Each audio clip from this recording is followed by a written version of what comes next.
I've decided what I would do is come straight to this space, this scene, sorry.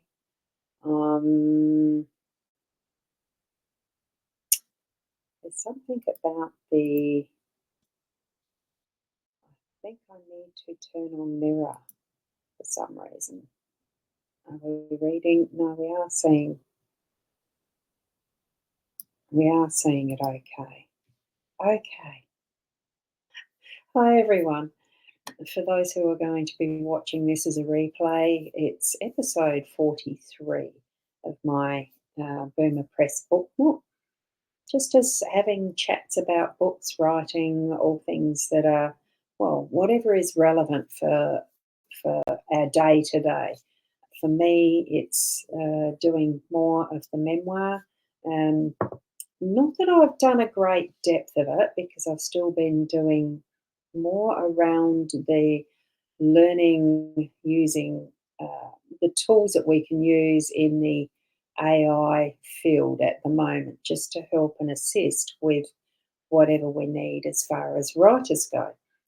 Because I'm not against having the help, it's just a tool. So the writing itself is certainly going to be coming from what is my own intelligence as well as the occasional assistance from AI. And, well, whatever our life experience is, what we're doing with the memoir is writing a story. What are you wanting from your life to be expressed as a story to others that you would like them to read? As far as a book goes, it's the whole purpose of writing a memoir in some form or another. Now, I'm just going to get up the um, Boomer Press website on the whoop, on the Chrome browser and do a share screen with that one. So I'm going to find that aspect here of sharing the screen, and it's choosing the wrong screen, of course, isn't it? I haven't set that up properly. So you can see all of my stuff. It's chosen entire screen, which is, of course, not what I want. So here we go. We're on the correct one now. So that should be showing what is my Boomer Press website there. And you should be able to see, the full home page there. Now, as you can see from the top here, what we've got is the Memoirs tab there. And it gives a brief description of, why preserving legacies and sharing stories, because it is now the Boomer Memoirs is more than just a platform as we've got there. I'd really love to be able to help you to go through and plan and bring forward what memories you're wanting to help preserve for your family memories, so that they can also gain some insight about what you've got to share with them. And sometimes a memoir is more about a part of your life that you're wanting to share as a part of your story,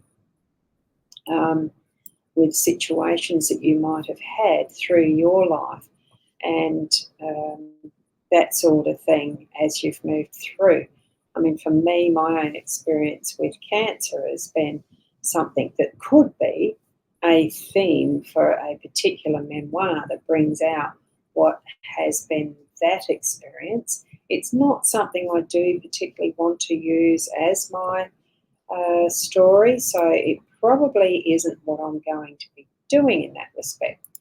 So just going to, I am fiddling with a few of the buttons here. Sorry, I'm setting up as I'm going, which probably isn't very polite in respect of showing you what there is here. But you can inquire with me via this button. So it's there down the bottom as well as, have we got it up the top as well? No.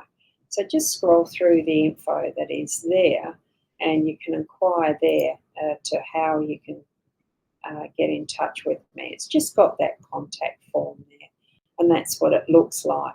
Because what we do is more of the bespoke. So because there's so many different variables in how to get things put together, it's very hard to just say, look, there's a set price for anything.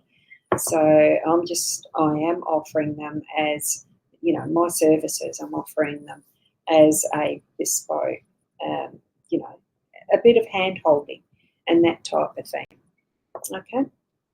So once we've actually got that sort of thing happening and connecting, we can move through whatever stages are needed to get you to have your story put together as far as the process, and being able to, well, have it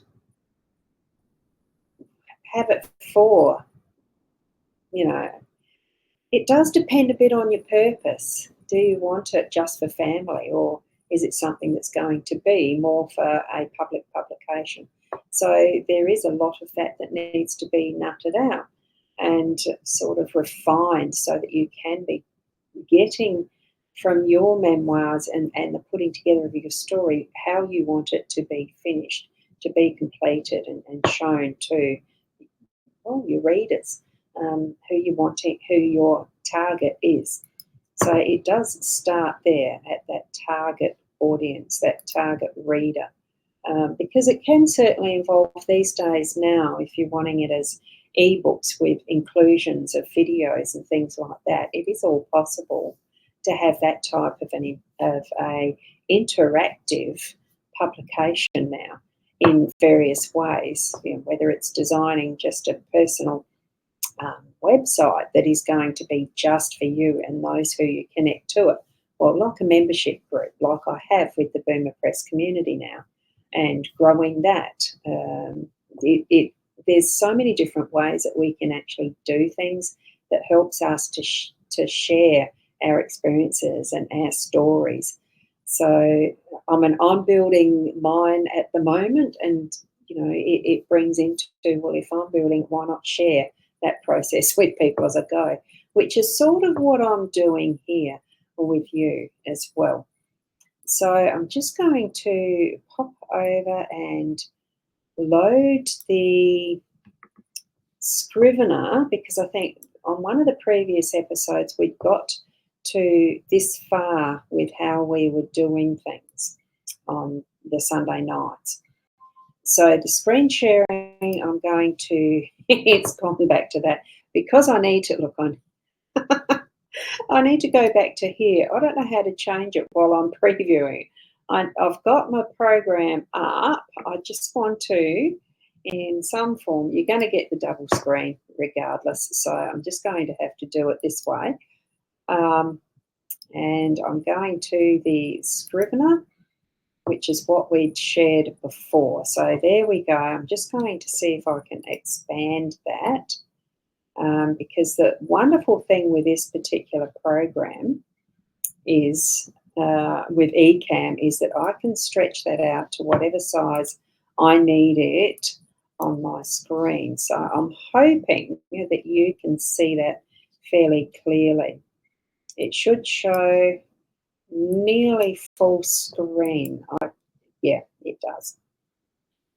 So where we're up to, I have called it Memoir Test because what I'll do is later on refine this one for my own use. Now, what you can see, I'll go a little bit smaller here in the corner because as you can see, there's further up the top here, there is a little bit of a second column so that you can see that there's the left menu over here where we can choose what level of access we're getting into. So that's the chapters and we can be in the scene. Okay, so where I've got that now is at the manuscript. and it brings in, at that point that I've got up there, it brings in the different bookmarks, whether it's the characters, the places, and the notes, as you can see me scrolling through. And those are relevant to these ones that are over here on the left. And we haven't added anything into this place and space yet. So the characters in this case would be the people who you're wanting to bring into your stories, protagonists. It's not so much like a fiction that you're writing. The memoir in general is usually based on facts, excuse me, facts and lived experiences. So you probably have some of your family members listed here, most especially if what you're going to do is have this just for family, so that you'd publish it so that you've got them in the order, I suppose, of how your experience has been, which I suppose normally would be your parents. So it would be your mother and your father and that type of thing. So you'd actually list them. And once you get some in there, what you would be doing is, adding descriptions and things like that of them. Now, I haven't started this yet because this would, in a fiction book, have the protagonists, the antagonists, and supporting characters.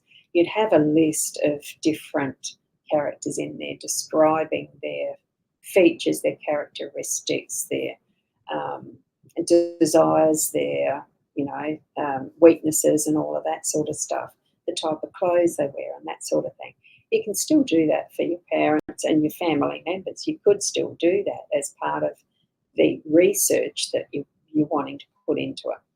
And here we've definitely got that section that is research. And because that's under note, we've got notes there. So this is in part of that is notes. I'm going to have to, I haven't used this part of it much myself yet.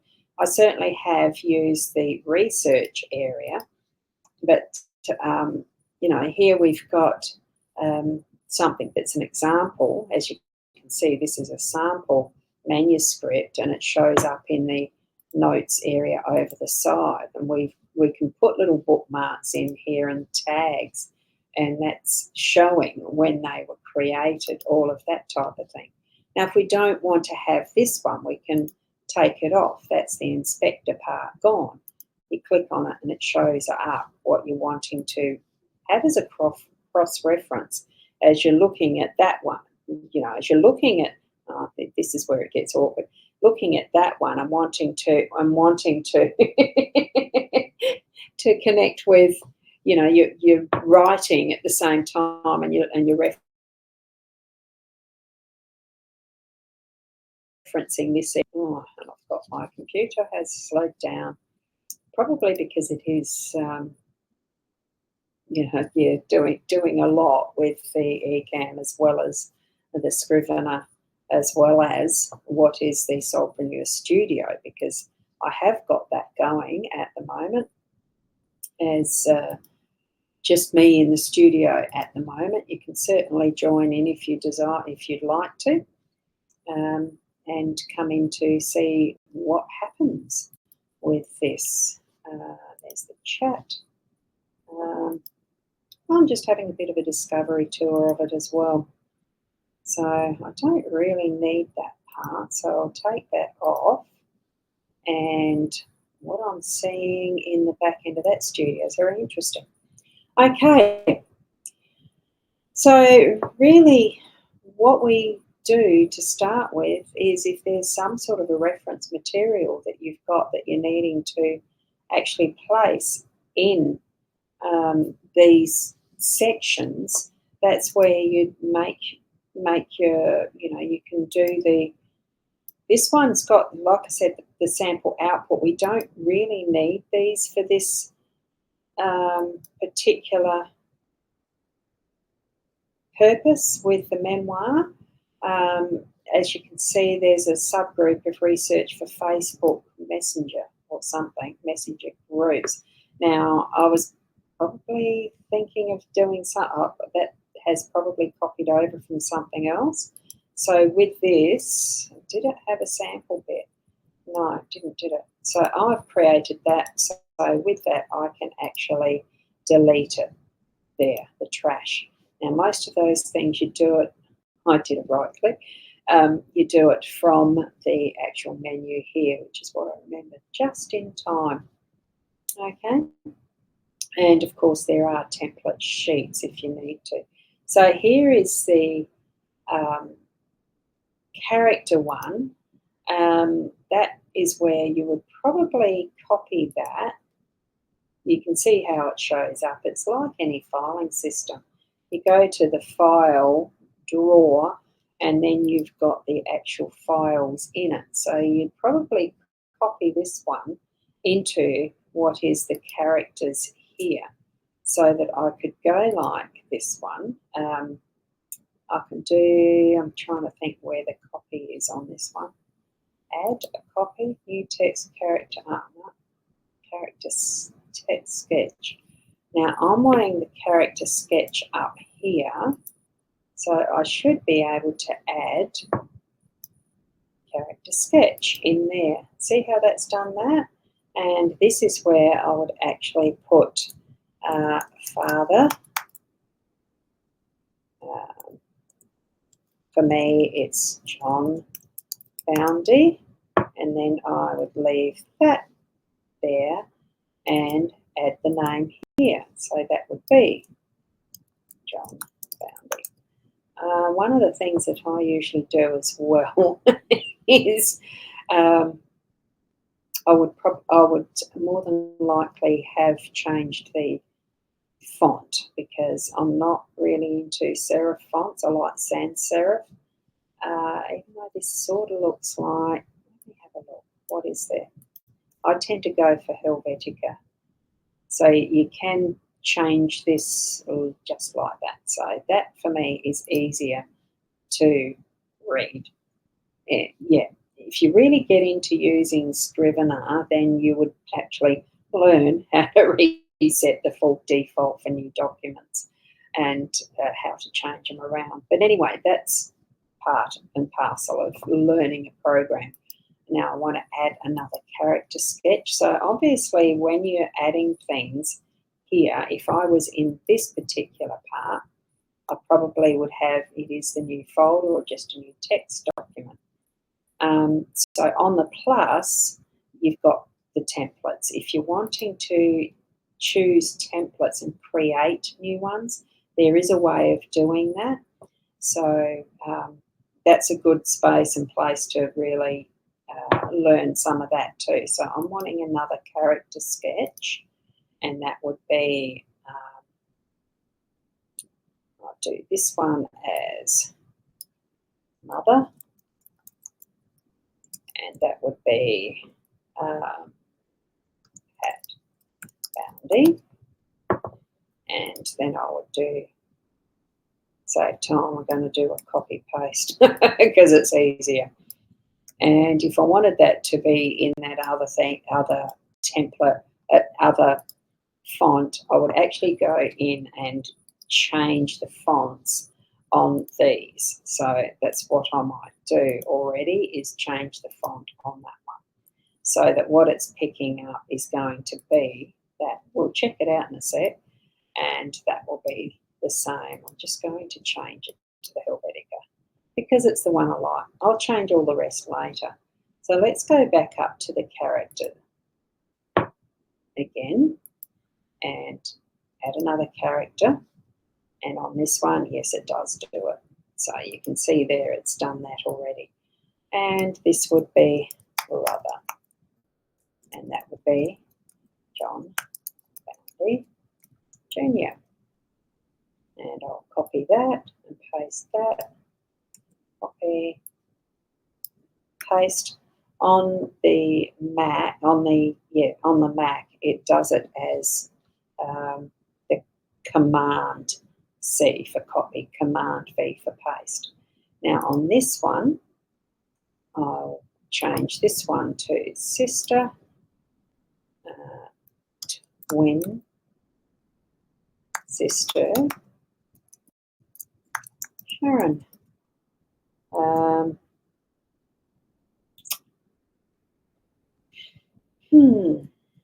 Well, at the moment, her married name is Carter. I'm going to call each of us Boundy because it denotes us from being the same name family.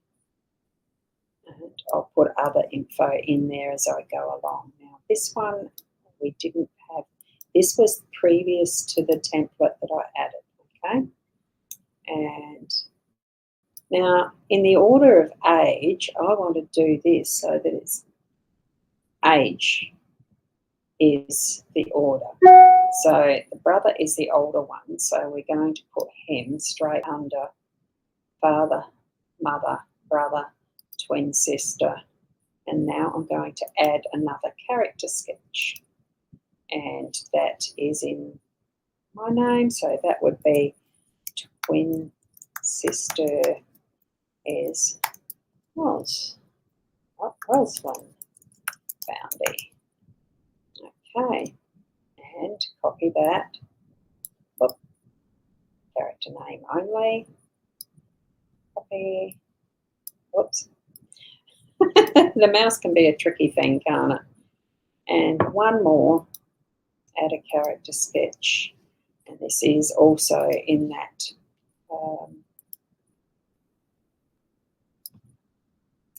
I'm doing it the opposite way. Valerie Boundy.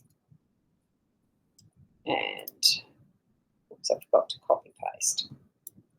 Copy. I don't think it copies the formatting, it's just the name, and this is put in sister. There. So there we have the absolute roughest input. You know, at the moment there isn't anything in any of them besides their names. But you can see how that's going to work for us to be able to enter them in if we need to as a reference later as we're pulling together our book about, you know, details that might be the earliest memories, the school years and that type of thing. So here we've got nothing in the school years yet, but in the chapter 1, the earliest memories, we've got some scenes. So we just change them around as to what we want to name them. And earliest memories was playing at the end of the driveway. Right, so that's part of that. And I'd start typing the story, putting it together as far as what I'd like to share with who I'm writing it for, you know, the reader. I do happen to have this particular story as part of, does that show up in the thing? I'm just going to have a looky, see whether that shows up.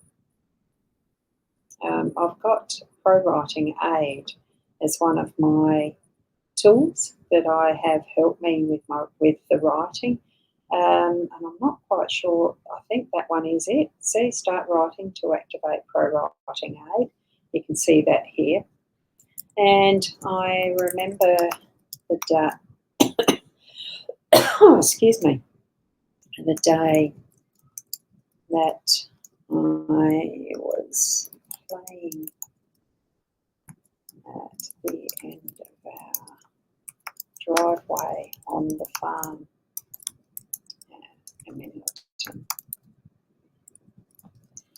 I would have been only about 4.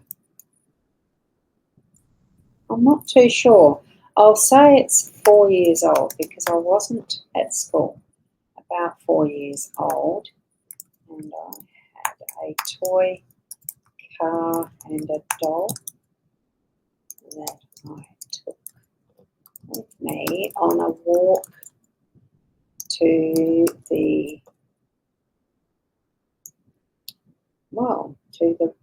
roadway It wasn't that far, but it seemed like a huge journey at the time, and I was going on an adventure. If Mum had known where I was at the time, I'm sure I would have had a telling off. So you're just typing like that, and if I wanted to reword that, I dare say I could actually use the pro writing aid and get some hints, get story level feedback, or hide underlines right without any interruptions, rephrase. Here we've got the rephrase and sparks. Now I could have that being rephrased for me. I haven't used this very much at all, the pro writing aid, but it's part of what can be used as the tools to help us write better. But you get the idea of it anyway. So there we go. I could have accepted that. It's got the little lines that show us, you highlight on that. It wasn't that. So readability may be enhanced by using not that. Not that. Ah. So if I change that, not that far, but it seemed like, there you go. I'm discovering as you are. I don't know what that is, missing comma. Okay, we can do that. But, and it will give us rewrite to avoid clutter. Where I was, I'm sure, there you go. But you see, I like that. That's my words, it's my voice. And this is the type of help you can get when you're writing. If you're feeling that things are a little bit cluttered or not quite sounding right, it's actually a good tool, don't you think? Now, I just got to go back to here. Just checking. I just have to keep checking occasionally that there's not someone coming into the who has come into the waiting room. I've got the link in the social media for the waiting room. It means that you're not just bursting in while I'm in the middle of speaking or explaining something, so that you will be in this particular waiting room. Now, I don't think that's sharing that anymore, is it? No. No, I can't. You can't see what I'm looking at. I keep forgetting that. Now, back here to the Scrivener, so that's, I can continue the story from there. And I'll just go continue story from here. And then I would go into the next one. And, this could be swimming lessons at Port Rickaby. And then I would start to describe the beautiful sunny days that we were experiencing and seeing the perfect timing to be at the beach at so I'll just go there at Port. Well, I'm not sure whether it's spelt with the PT or full word of Port, so I'll check that a bit later. At Port Rickaby, there were about 12 shacks not far from the beach front, but they didn't have an absolute waterfront view, as there was a small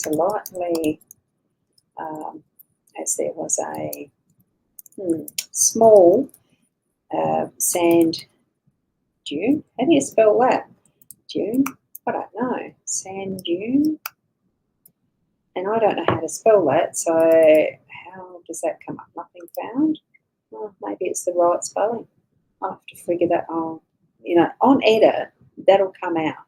So you just keep writing. You just put the story in there. Sand dune that blocked any direct view.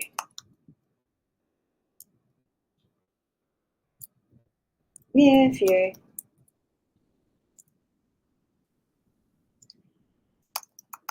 There was also a large communal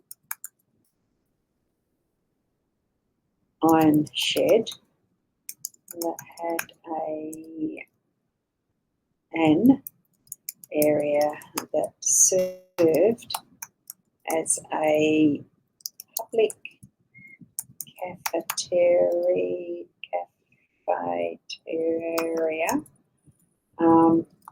where ice creams, drinks, lollies, and various snacks could be purchased. I think they also had a pie warmer with the usual hot pies and pasties.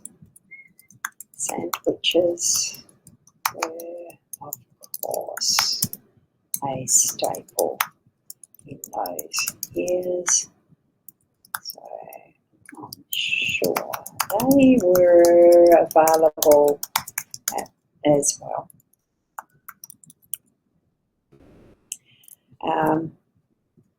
The most popular part of the beach was the jetty. Many people would take their fishing rods and lines to fish for the whiting, squid, and tommies. I can't remember too much of other fish that were caught because I was too young to be doing that. My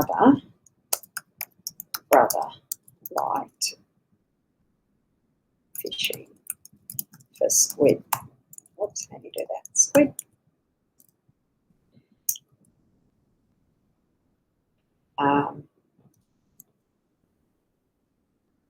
What my sisters and I did a lot of, and this was going to definitely need editing, did a lot of was picking the periwinkles off the rocks and taking them to Mum, who had a tin and a small fire. Is it a tin or I don't know whether it was a tin or a saucepan. It was rough stuff that we used to do. You know, it was make do with what you had a lot of the time. And you certainly always carried your own water. And yeah, there was the tin that we'd cook the periwinkles at straight away. And we'd have needles, not the sharp sewing needles, but the type that were like a very thin nail, you know, the tacks. It's probably what we had was tacks out of a toolbox. Tin a small fire that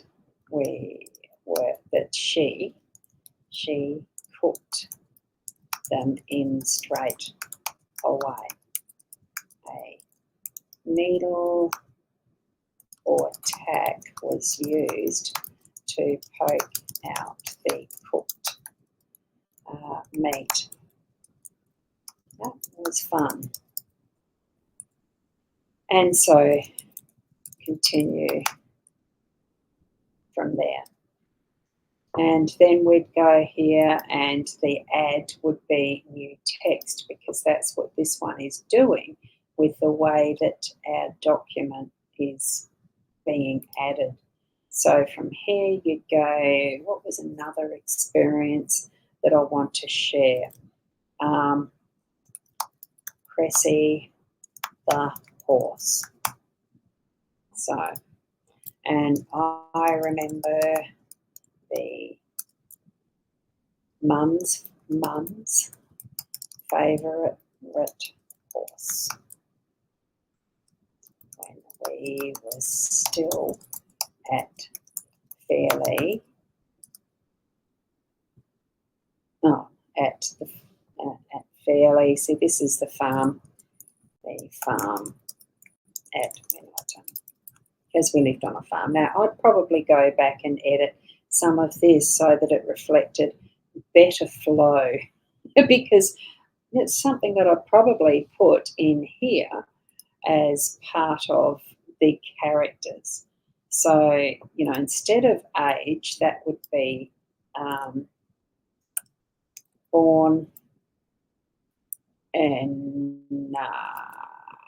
1931, and location, that would be Brentwood, South Australia. Now, I'm not going to put birth dates in here now, but that's something you could put the birth date, and you could put the death as well.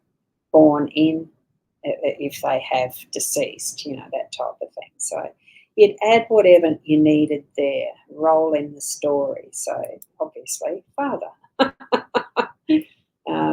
So would you put it there? Look, you can choose whatever you want, father.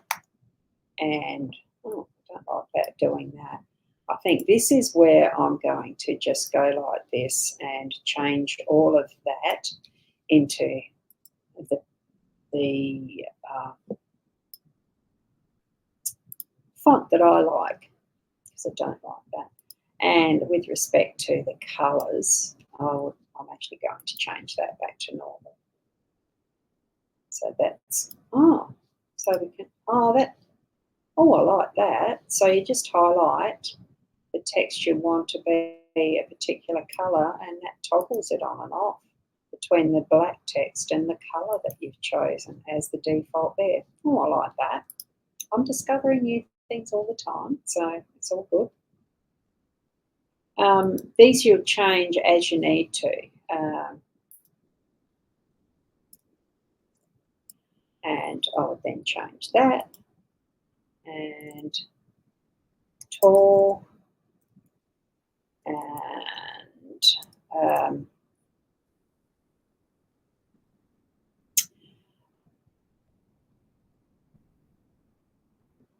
a big man.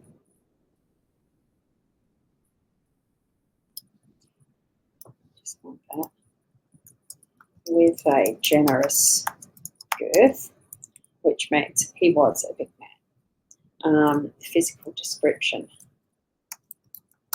Rugged appearance, rugged face and hands as a farmer.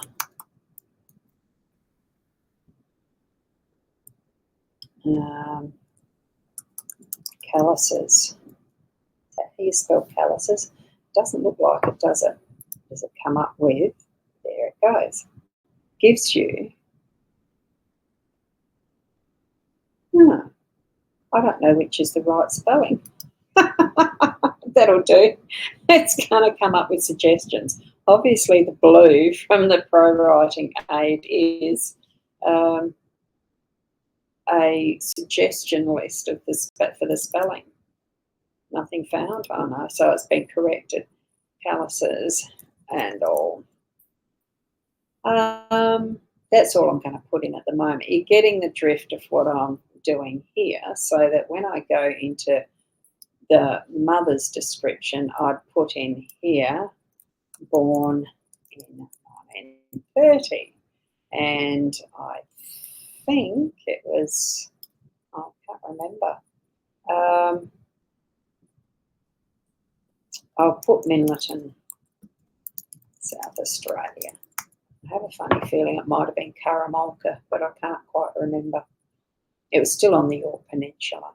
So I'll just leave those. Those are going to be for my own use as I do this. This is only the test one, so the rest will be things that I'm just going to make up for the moment, to add because of, well, it's not so much privacy. The memoir that I'm going to be writing is not going to be as detailed about my family at this point.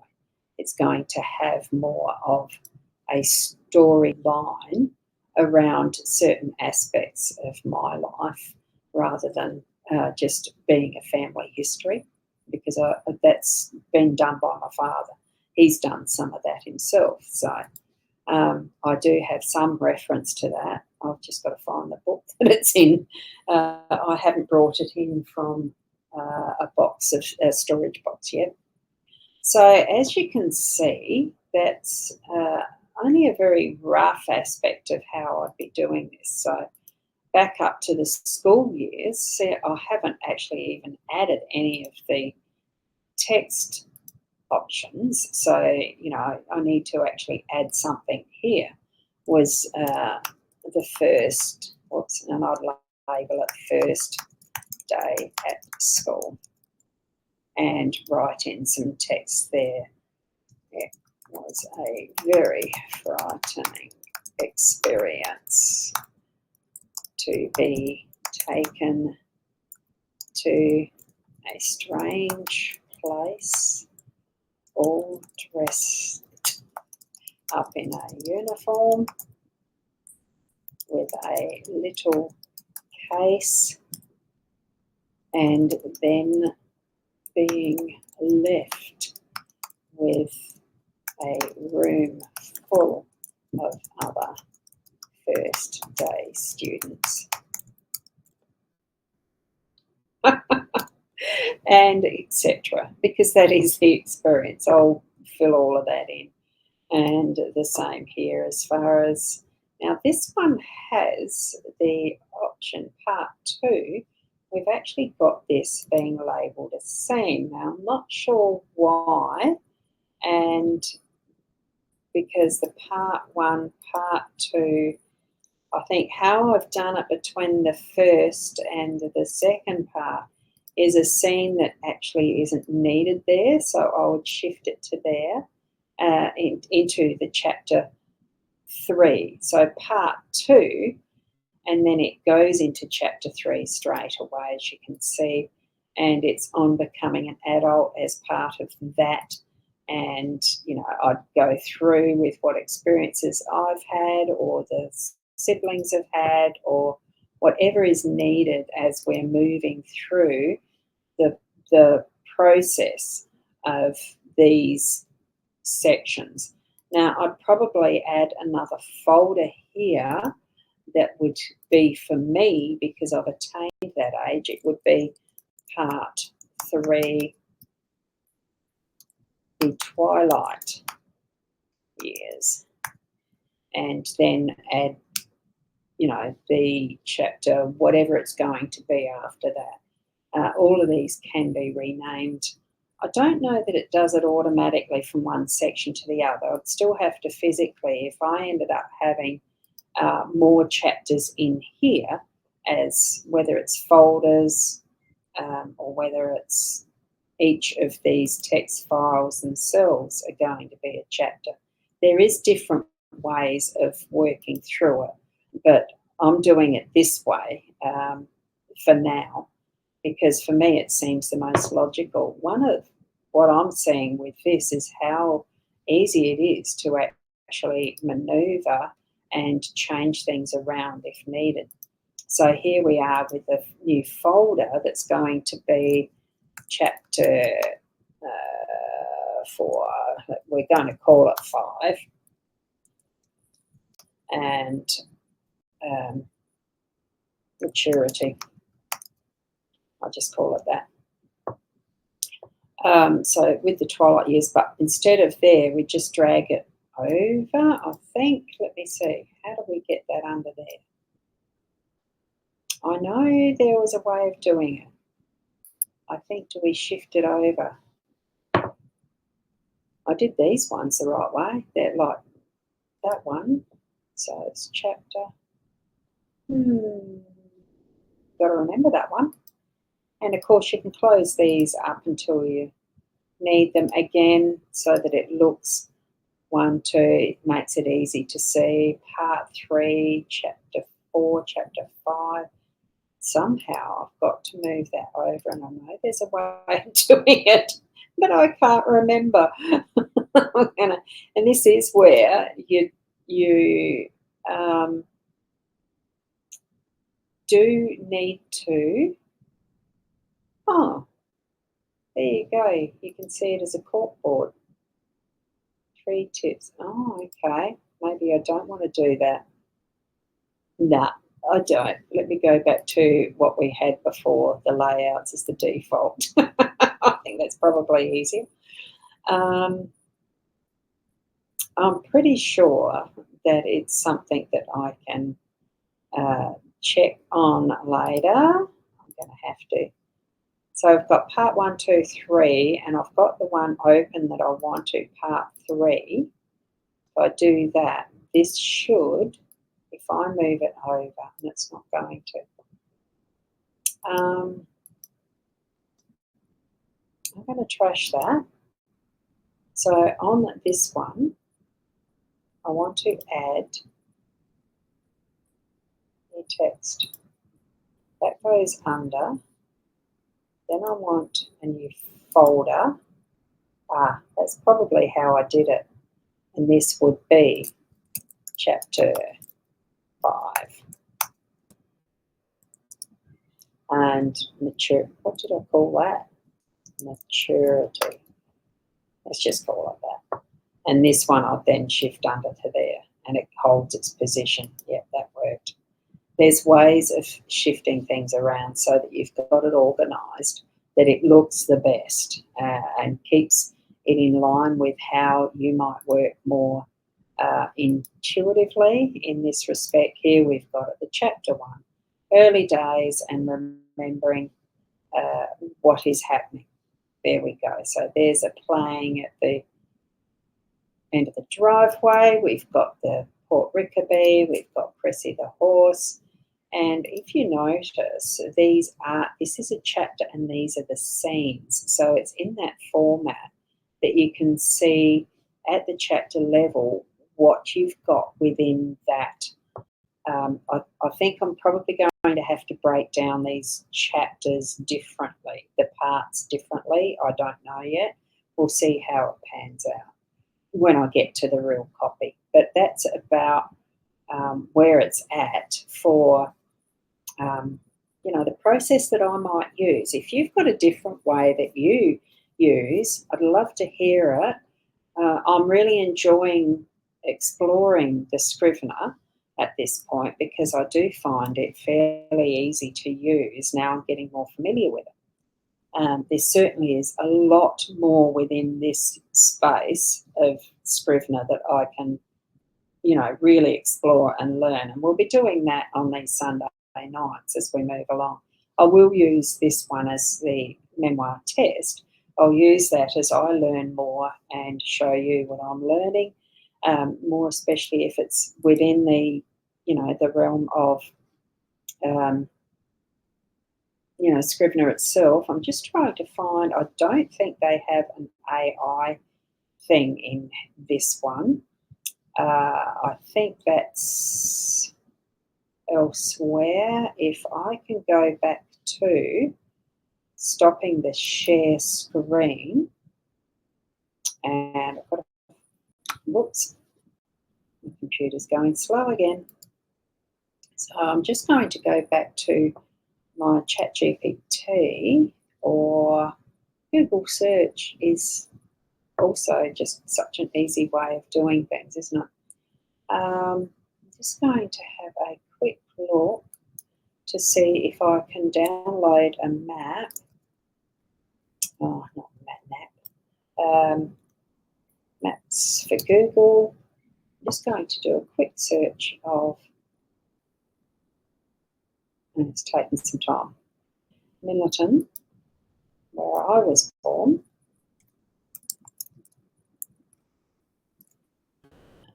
I'm in South Australia. And I think you can actually take little snippets. Now, I don't want it as a. How do you change Google Maps? Been a long time since I've done that. To set it that it's not using.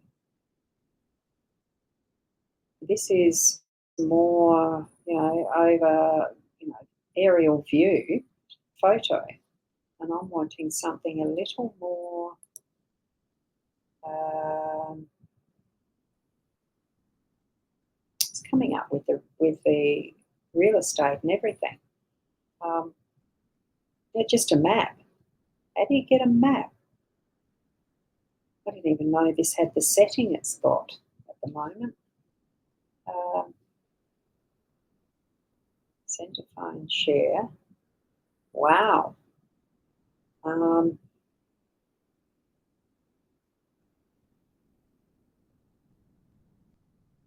it's not what it used to be.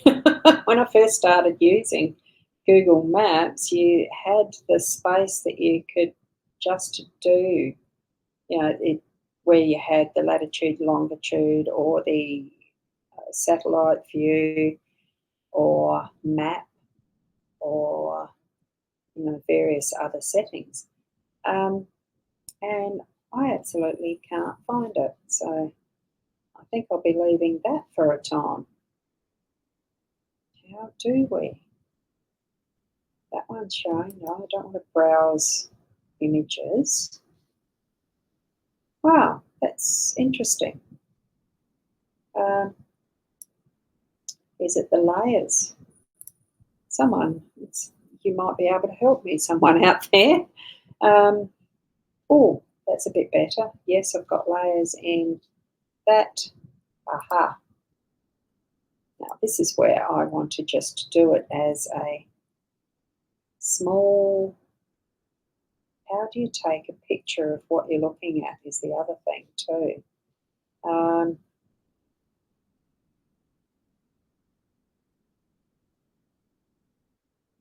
Command. Oh, now the machine's starting to really bring it. There we go. I'm just going to do it with what I've got called a feature called Snagit. And I'll just take a photo of that and see if I can actually put it within Scrivener itself. That's the main reason why I'm wanting to do this. And I shall get out of the maps. Interesting what we can do with the technology, isn't it? And there we go. Snagit's coming up.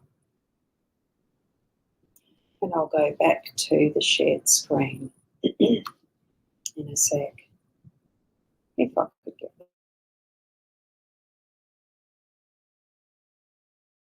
the Snagit working.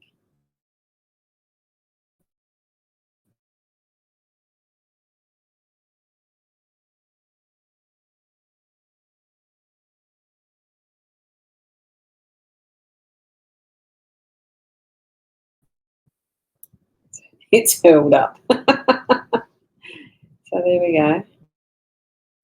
No. What's it doing? It's probably frozen. Oopsie. It has frozen a little bit. It's taking a lot of resources. My apologies. Yeah, I'm getting freeze frames. That's really annoying.